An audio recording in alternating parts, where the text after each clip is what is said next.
The Paschal mystery, the mystery of our dying to self and rising to newness of life in Christ, reveals itself over and over again in the life of Ignatius of Loyola.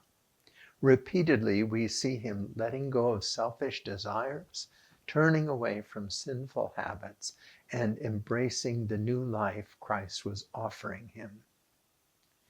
Ignatius begins his autobiography by admitting that as a young man, he was given over to the vanities of the world and primarily concerned with a great and foolish desire to win fame. He was known as something of a ladies' man and, according to some, a real hothead. He was a fighting man, very contentious, addicted to gambling, and exceedingly vain. At the age of 30, he was wounded in a battle against the French at Pamplona. The wound was severe and required a lengthy convalescence. During this period of relative isolation, Ignatius had access to two books, a life of Christ and a book about the lives of the saints. These books inspired in him a new vision of himself as a follower of Christ. He continued to fantasize about winning the affection of a certain noble lady and acquiring fame and glory. But now a second vision emerged. He began to wonder if he could heroically serve God and become a saint. He found that the earlier fantasy left him restless and unsatisfied, while the second vision led to contentment and peace. This was the first step in Ignatius's conversion, letting go of his desire for romance and fame to become a servant of God. Following this conversion, he set off for Jerusalem, but his dream of living there never came to fruition. He stopped at a town called Manresa along the river Cardener, and though he intended to stay only a couple of days, he spent 10 months there, living in a cave.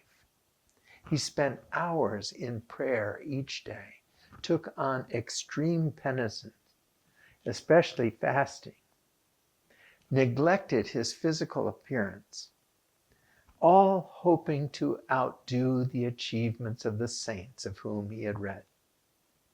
He had not learned the importance of moderation and the qualities of true spirituality.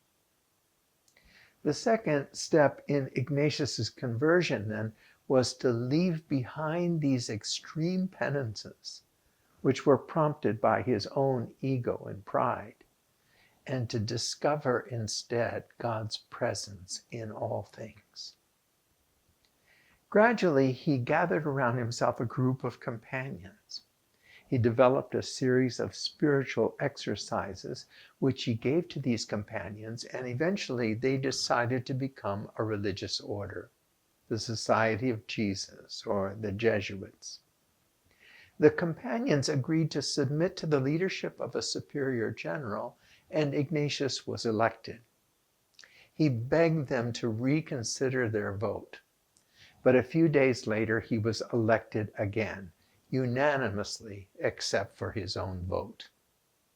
He submitted to what he saw as the will of God and became their leader. He sacrificed here what he wanted to embrace what God wanted. His lifelong conversion continued as he learned to release his own selfish desires and ambitions, to embrace the will of God as he and his brothers discerned it. This ongoing process of conversion shaped him into a man who was wise and loving, humble and selfless. The Paschal mystery is woven throughout his whole life. I've learned a lot about the spiritual life from St. Ignatius, but most notably that it requires a constant letting go, a constant surrender of our ego and pride, which allows us to become the persons we were meant to be. This ideal of self-surrender is captured beautifully in the words of the Suscipe, a prayer of Ignatius's that goes like this: Take, Lord, Receive all my liberty, my memory, my understanding, my whole will, all that I have and all that I possess. You gave it all to me, Lord. I give it all back to you. Do with it as you will, according to your good pleasure.